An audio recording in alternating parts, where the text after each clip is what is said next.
I never thought I'd find myself in a situation like this, but here we are. My name's Mike, and I've been with my wife, Lisa, for about 10 years now. We met in college, got married right after, and for the most part, I thought we had a pretty solid life. We weren't perfect, no marriage is, but we had our routines, our plans for retirement, and honestly, I thought we were happy. Things started to feel a little off a few months ago. Lisa became more irritable, snapping at me over small things, acting distant when I try to talk to her about our upcoming retirement cruise. She's always been a bit bitchy, kind of a diva in her own way, but lately it was like she didn't even want to be around me. I chalked it up to stress at work or maybe her period or whatever. But then I noticed little things. She'd hide her phone more. Her clothes looked different, more revealing, or maybe just more provocative than usual. One day, I caught her sneaking out of the house late at night. She spun some story about a friend needing her to pick something up, but I knew better. Something was going on. Still, I didn't confront her right then. I wanted to see if I could catch her in the act or maybe get more clues. So I started paying closer attention, watching her routines, her calls, her texts. Then, last week, I decided to check the security footage from the marina where we keep our boat. It's a small, private lot, and I'd been suspicious for a while. I figured I'd see if she was sneaking off without telling me. I pulled the footage for the last few days, and what I saw made my stomach drop. There she was, Lisa, boarding a boat during what should have been a workday during my work hours. The boat was a pretty big one, a sailing instructor named Mark, yeah, the guy who's supposed to be teaching us the ropes for our retirement cruise. They met up, exchanged contacts, and I could see from the footage that they were clearly more than just instructor and student. My heart started pounding. I watched as they talked, flirted even. They exchanged phone numbers and then, get this, they even got on his boat together. During the day while I was at work. The whole thing was right there on camera. I couldn't believe my eyes. I'd never suspected Lisa of cheating, not like this. I always thought she was a little bitchy and manipulative, but I never thought she'd do something like this behind my back. I felt like I'd been punched in the gut. It was a mixture of anger, shock, and just pure heartbreak. I wanted to confront her right then, but I needed to process this first. How long has this been going on? How many times? Did she really think she could get away with it? I mean, I work hard to provide for us, and here she is, sneaking around, lying, cheating, betraying everything we built. It's like I was blind until I saw the footage, and now everything's changed. I've never felt so betrayed, so stupid for trusting her so blindly. That night I couldn't sleep. All I could see was her face, lying, the way she looked at me with that fake smile like she was the innocent victim. But I knew better now. The woman I married was a liar, a cheater, and I don't even recognize her anymore. I kept replaying that footage in my head, her boarding that boat, her exchanging contacts, the way she looked at him. It's like my entire world is collapsing, and I don't know what to do next. The next morning, I woke up feeling like I'd been hit by a train. My stomach was in knots, my head pounding from a restless night of replaying everything I saw. I kept telling myself I needed to confront her, get some answers, but I also knew I had to be careful. Lisa's the type to lie her way out of anything. She's good at twisting stories and making herself look innocent, even when she's not. Still, I couldn't just sit here and do nothing.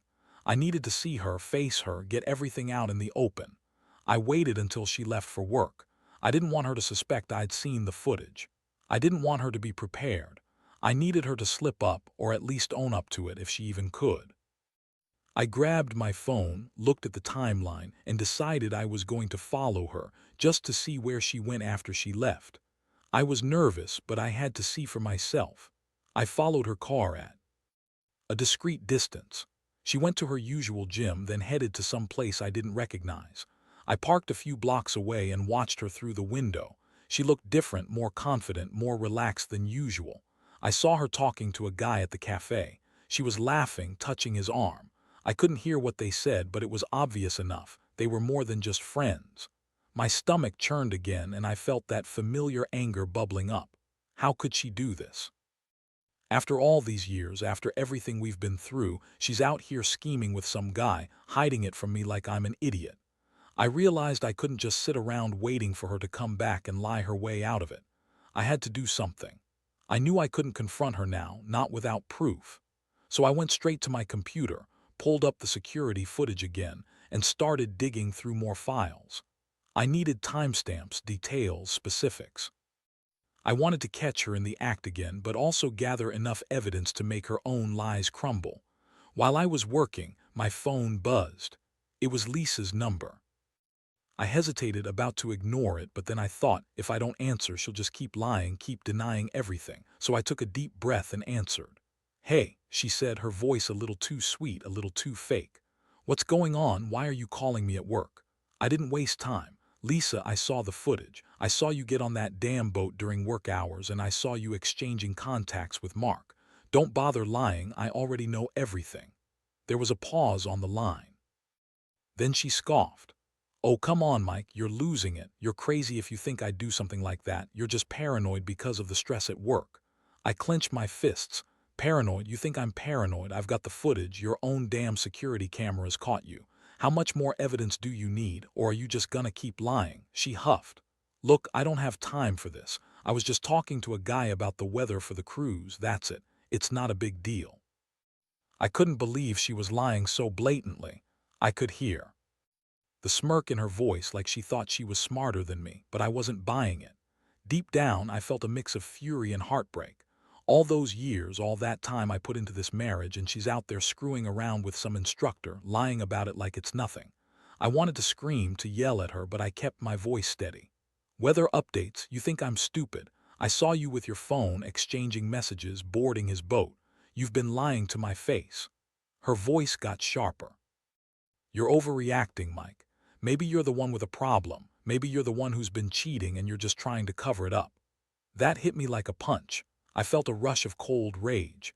I'd never thought she'd accuse me of cheating, not in a million years. I told her she was full of shit, that I'd seen enough, and I hung up.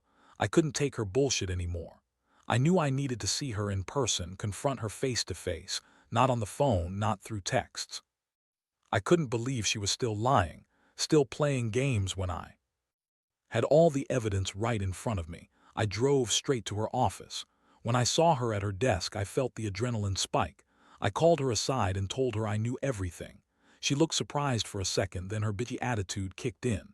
She started denying everything, throwing out excuses faster than I could keep up. "You're jealous," she hissed.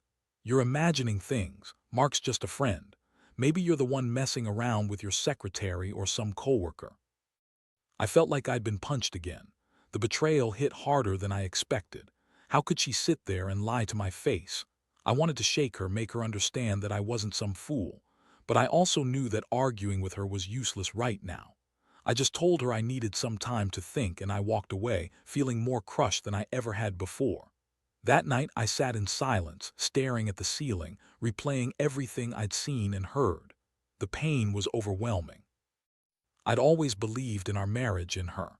But now I didn't know who she was. I felt betrayed, humiliated, and angry, so angry I didn't even know what to do with myself. I never thought I'd be in this place, questioning everything about the woman I once loved. And honestly, I started to wonder if I'd ever be able to trust her again, or if I'd just have to accept that I'd been played for a fool all along. After that night, I knew I had to make a move. Staying silent, waiting for her to slip up again, wasn't going to cut it. I spent the next few days obsessing over every detail: her phone, her whereabouts, what she said to people. I felt like I was losing my mind, but I also knew I couldn't just let it go. Not when she was out there lying and sneaking around like she was single. I decided to do a little more digging, beyond the security footage. I started checking her phone, her emails, anything I could get my hands on. I knew it was a risky move, invading her privacy, but I was desperate. She crossed a line I didn't think could be crossed. I found a few more messages between her and Mark, stuff that confirmed they'd been meeting more than just their updates. They'd gone on hikes, had drinks, and from what I could see, they'd even hooked up a couple of times. The thought of her cheating on me with someone I trusted to teach us how to sail made my blood boil. I also made some calls to a private investigator I knew. I needed more concrete proof, something that couldn't be denied. The investigator confirmed what I already suspected, that Lisa and Mark had been meeting regularly for at least a month, sometimes during the day, sometimes at night. They'd even met at a hotel once, which the footage clearly showed. The more I uncovered, the more I felt the sting of betrayal squeeze my chest. One night I decided I'd had enough. I called her at her place, pretending to be calm. She answered, sounding annoyed that I was bothering her. I told her I knew everything, that I had proof, and I wanted to talk face to face. Her voice wavered for a second, but then she snapped back, trying to play innocent. "Mike, just stop. You're blowing this way out of proportion. I don't know what you think you saw, but—" "Save it," I interrupted. "Saw the pictures. I saw the messages. You're cheating on me, Lisa. I can't believe I wasted all these years on a lying, cheating bitch." The words felt bitter on my tongue, but I couldn't hold back anymore. I told her I'd come over the next day to talk, and she better have some kind of explanation. The next morning I felt sick. I wasn't sure if it was from the shock, the anger, or just the heartbreak. I got to her house early, before she was even awake. I rang the bell, and when she opened the door, her face paled. She looked like she'd seen a ghost. I stepped inside and I laid everything out: photos, messages, the hotel receipts I'd gotten from the investigator. Her face twisted with rage and desperation. "Look, Mike," she said, her voice trembling a little. "It's not what it looks like. Mark's just helping me with the boat. We're just friends. You're overreacting. You lied," I spat. "You lied about everything. You've been sneaking around, cheating on me, and now you're trying to pretend it's nothing. How do you expect me to believe any of your bullshit?" She started crying, but it wasn't genuine. It was that fake, manipulative crying she does when she thinks she can sway people. "I didn't mean for it to go this far. It's just I was lonely, okay? You're never home, always working, and Mark, he's just been there for me. It's not about sex. Don't lie." I cut her off again. "You've been sleeping with him. That's pretty damn clear, Lisa. How could you do this to us? After everything we planned for, after all the time I put into this marriage." She looked furious now, her eyes flashing with a mixture of anger and guilt. "You think I wanted to hurt you? Maybe if you weren't never around, I wouldn't have had to find comfort somewhere else. And you think I'm some stupid bitch? You don't know half of what I've had to deal with." That was the moment I realized I couldn't keep pretending I didn't see the real her. She was a liar, a manipulator, and she had no remorse. I told her I was done with the lies, done with the betrayal. She yelled, called me all sorts of names, but deep down I knew I had made the right choice. I told her I was leaving, that I'd file for divorce, and walked out. As I left her house, I felt an odd mixture of relief and heartbreak. Part of me wanted to stay, to believe she'd change, but I knew better now. Trust was gone, shattered by her own hand. The emotional blow hit me hardest when I got in my car, driving away from the house I'd shared with her for so long. I'd loved her once, believed in us. But now I was just a guy who'd been played. I kept thinking about all those moments I thought were normal. Her smiles, her lies, the way she used to look at me. That illusion was gone, replaced by the bitter truth that she'd been cheating on me for who knows how long. How do you even come back from something like that? I honestly don't know. All I know is that I felt broken, betrayed, and furious at myself for trusting her this long. After I walked away from her house that morning, I felt like I was floating in a fog of anger and sadness. My mind kept replaying everything: the secret meetings, the lies, her fake tears, the way she'd used me. I couldn't believe I'd been so blind for so long. It was like waking up from a nightmare, but the nightmare was my reality. I knew I had to do something, but I wasn't sure what. Part of me wanted to rip her apart, to make her suffer just a little for what she did. But another part was more rational, focused on how to get out of this mess without losing everything. I decided I needed a plan, a way to get some control back. I started by cleaning out my emotions, trying to detach myself from the heartbreak and anger. I told myself I needed clarity, to think things through without losing my mind. I couldn't stay in that house anymore, not with her presence reminding me of the betrayal. So I booked a cheap hotel for a few days just to get some space. I needed to breathe, to figure out what my next move was. In those quiet days, I reflected on everything. I'd always believed in marriage, in loyalty, in trust, things you're supposed to have in a relationship. But she shattered all that. I thought about divorce, about cutting her out of my life completely. I knew I'd have to go through the pain of separating, of dividing everything: money, assets, the house. But I also knew that staying with her, pretending everything was okay, was worse. The thought of her with Mark, of her lying so effortlessly, made me sick. I couldn't stand the idea of her continuing to lie, to manipulate, to pretend she was innocent. One thing I couldn't ignore was how this was going to affect everything else: my work, my mental health, my life. I felt drained and exhausted, like I'd lost a part of myself I'd never get back. I started going to therapy, just to talk through what I'd been feeling. I needed an outsider's perspective, someone who could help me process the betrayal without losing my mind completely. It was embarrassing, honestly, admitting I'd been played so badly, but it helped, in some twisted way. Meanwhile, I kept a close eye on her social media, her texts, her calls. I wanted to see if she was still lying, if she'd keep up the deception. Turns out she was. She was still posting pictures with her friends, acting like everything was normal, like she wasn't the cheating wife I'd exposed. I saw her going out with some new friends, clearly trying to act like she didn't have a care in the world. It made me furious that she could just move on so easily, like I was nothing. But deep down, I knew she was just trying to save face, to hide the shame and guilt she'd been carrying. One night, I finally decided I'd had enough of waiting. I reached out to Mark, yeah, the sailing instructor who had been banging my wife. I wanted to hear his side of things, get some clarity. Turns out, he was just as much a bastard as she was. He admitted they'd been sleeping together for months, that she pushed him to cheat on her husband. He said she'd lied to him, too, told him she was separated or on the verge of leaving me. I guess she played the victim with him, too. Hearing that only made me angrier. She was out there screwing around with a guy who was supposed to be teaching us how to sail for our retirement cruise.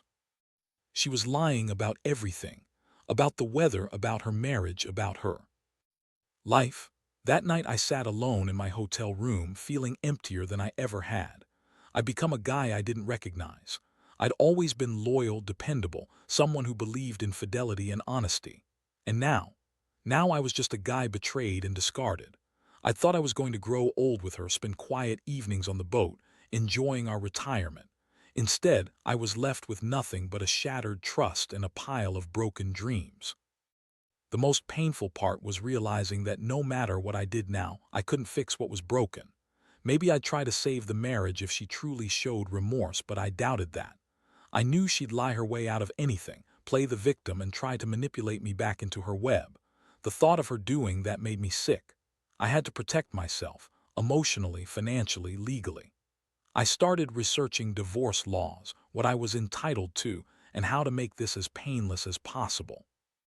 As I lay there in that crappy hotel bed, staring at the ceiling, I knew one thing for sure: I'd never trust her again. Not a little, not even a little bit. That betrayal had changed everything. I felt like I'd lost my partner, my best friend, the woman I thought I knew. It was a brutal, sudden wake-up call, one that robbed me of my peace, my happiness, and my future plans. But somehow I also felt a strange sense of relief. Like finally, I could start to rebuild from the ashes of this disaster. I just didn't know how long that would take, or if I'd ever fully recover from the pain she caused. The days that followed were some of the darkest I've ever experienced. Every time I closed my eyes, I saw her face, the way she lied, the way she betrayed me. I couldn't sleep much, kept going over everything, every look, every word, every secret meeting she'd had. It was like I was stuck in a loop, unable to escape the crushing weight of her betrayal. I started questioning everything I'd believed in: our marriage, my judgment, whether I'd ever trust anyone again. It was a slow, painful process, but I knew I had to decide what to do next. I finally scheduled a consultation with a divorce attorney. I needed to understand my rights, what I'd be entitled to, and how to proceed. Sitting in that office, hearing the legal jargon, I realized I wasn't just doing this for myself. I was doing it for my sanity, for the chance to move on without her poison lingering in my life. The lawyer told me I had a solid case, especially since I had the security footage and the messages. I felt a small glimmer of relief, even if the pain was still raw. Meanwhile, I started packing up some of my things. It felt strange, like I was erasing parts of my life with her, almost like mourning a lost loved one. I threw out her clothes, her makeup, the small tokens she'd kept around, little reminders of the woman I thought I knew. Each item was a dagger, yet also a step toward reclaiming my life. I knew I couldn't stay in that house, not with her still there, pretending everything was okay. It was better to leave, to give myself space to breathe and heal. I also contacted some friends I trusted. I needed support, someone to talk to, someone who wouldn't judge me. I told a few close buddies what happened, how I found out, what I'd seen, what I was planning. Their reactions varied from anger to sympathy, but all of them agreed I deserved better, that I shouldn't waste my time on a woman who'd cheat after all those years. It was comforting to hear that, even if it didn't make the pain go away. One of my friends, Dave, even helped me set up a new bank account, transfer some funds, and get things in order legally. He told me I had to be smart if I wanted to get through this, to protect myself financially and emotionally. I appreciated his advice, even if I felt like I was drowning in chaos. The worst part was the uncertainty. What was I supposed to do now? Should I fight for the marriage? Should I just cut her out completely? I didn't have a clear answer, but I knew I couldn't keep going in circles. I started going to therapy more regularly, trying to process everything. The therapist helped me see that feeling devastated, betrayed, and angry was normal. She told me I needed to set boundaries, focus on myself, and understand that healing takes time. I hated that I had to rebuild my trust in people, that I had to learn to forgive myself for believing in her so blindly. But I also knew I couldn't let her betrayal define me forever. I had to find a way to move on, to reclaim my life. That night, I sat alone in my apartment, feeling emptier than ever. I looked around at the few belongings I'd kept, realizing how much I'd lost: my wife, my sense of security, my trust. The pain was sharp, but a part of me knew I had to stay strong. I couldn't let her destroy me completely. I had to be smarter, better, stronger. I promised myself I'd get through this, no matter how long it took. Whatever the future held, I was done being the naive guy who believed in fairy tales. From now on, I'd focus on rebuilding my life, step by step, day by day. Now, looking back, I realize how much this whole ordeal changed me. Whether for better or worse, I'm still trying to figure that out. The betrayal shattered something inside me, but it also forced me to confront my own limits and what I truly value. I no longer see trust as something I can take for granted. It's a fragile thing, and once broken, it's damn hard to rebuild. But I've learned that life doesn't stop just because someone you love turns out to be a liar. You have to pick yourself up, dust yourself off, and keep moving forward. This experience taught me to pay closer attention, not just to my partner's actions, but to my own instincts. I used to think love was enough to hold everything together, but now I know that honesty and loyalty are what really matter. Without those, all the love in the world doesn't mean a thing. I also learned not to be afraid to walk away from someone who doesn't respect you enough to be truthful, even if it hurts like hell in the moment. Divorce was the right choice for me. It was brutal, confusing, and painful, but ultimately it freed me from a lie I'd been living in. I'm still healing, still figuring out what comes next. There's no quick fix for betrayal this deep, no magic cure to erase the pain. But I've started small, taking care of myself, reconnecting with friends, focusing on my job, and rediscovering what makes me happy outside of a toxic marriage. Looking back, I'd tell anyone in a similar situation that it's okay to feel broken for a while. It's okay to be mad, to cry, to question everything. But don't let that anger consume you. Use it as fuel to rebuild, to protect yourself from the same pain happening again. Trust is fragile, but it can be rebuilt, just not with the same person who broke it. Sometimes, you have to let go of the past to make room for something better. And here's the truth I've learned. No matter how much someone betrays you, you owe it to yourself to find your own happiness. That's what I'm working on now, learning to trust again, not others but myself. To believe that I'm worthy of respect, honesty, and real love. I won't forget what she did, but I refuse to let it define me. I'll carry the scars, sure, but I'll also carry the lesson that no matter how beautiful the lie, the truth always comes out in the end.